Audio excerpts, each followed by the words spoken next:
আজকে আরেকটা নতুন ফ্রেজ, হাউ অ্যাবাউট। খুব কমন একটা ফ্রেজ, আমরা আমাদের ডে টু ডে লাইফে প্রচুর ইউজ করি, প্রচুর।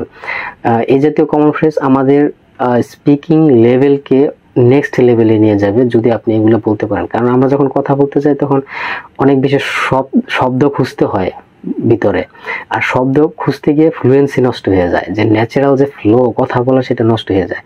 আর এই ন্যাচারাল ফ্লোটা আমরা সঠিকভাবে ধরে রাখতে পারবো যখন আমরা এই জাতীয় প্রচুর কমন ফ্রেজ আমরা জানবো এবং ইউজ করতে পারবো আমাদের কথায়, তাহলে ন্যাচারাল ফ্লোটা ঠিক থাকবে। আজকে আরেকটা নতুন কমন ফ্রেজ হচ্ছে হাউ অ্যাবাউট। আমরা প্রচুর ডে টু ডে লাইফে এই জাতীয় কথা বলে থাকি। এটা বাংলা আমরা কোন জাতীয় অর্থে ব্যবহার করি?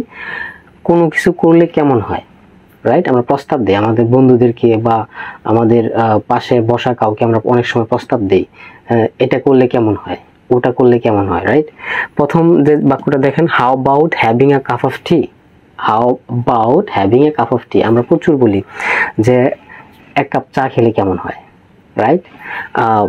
যখন নেটিভ স্পিকাররা বলে তখন এরা প্রচুর কন্ট্রাকশন ফর্ম ইউজ করে। নেটিভ স্পিকাররা প্রচুর কন্ট্রাকশন ফর্ম ইউজ করে। How about having a cup of tea. Cup of tea এটা হয়ে যায় কাপ অফ টি। হ্যাঁ, how about having a cup of tea. এক কাপ চা খেলে কেমন হয়, আমরা প্রচুর বলি। How about going to the market in the evening. বিকেলবেলা বা সন্ধ্যাবেলা মার্কেটে গেলে কেমন হয়। How about going to the market in the evening. সন্ধ্যায় মার্কেটে গেলে কেমন হয়, রাইট? প্রচুর আমরা বলি। How about eating biryani for lunch. দুপুরের খাবারে বিরিয়ানি খেলে কেমন হয়। How about roaming around today. How about roaming around today. ঘুরতে গেলে কেমন হয়, আজকে ঘুরতে গেলে কেমন হয়। হাউ অ্যাবাউট ভিজিটিং কক্সেস বাজার নেক্সট উইকেন্ড। পরবর্তী সপ্তাহে বা সামনের সপ্তাহে কক্সেস বাজার গেলে কেমন হয়, প্রচুর বলি আমরা আমাদের ডে টু ডে লাইফে। How about watching a cricket match tonight. আজ রাতে ক্রিকেট ম্যাচ দেখলে কেমন হয়, right? How about watching a cricket match tonight. How about studying together for the exam. How about studying together for the exam. আজকে পরীক্ষার জন্য একসাথে পড়লে কেমন হয়, বা পরীক্ষার জন্য একসাথে পড়লে কেমন হয়। How about studying together for the exam. পরীক্ষার জন্য একসাথে পড়লে বা একসাথে মিলেমিশে পড়লে কেমন হয়, প্রস্তাব দিই আমরা এরকম প্রচুর। How about meeting at the tea stall after মাগরিব।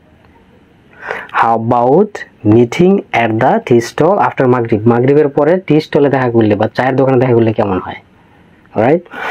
How about taking a break and going outside for fresh air.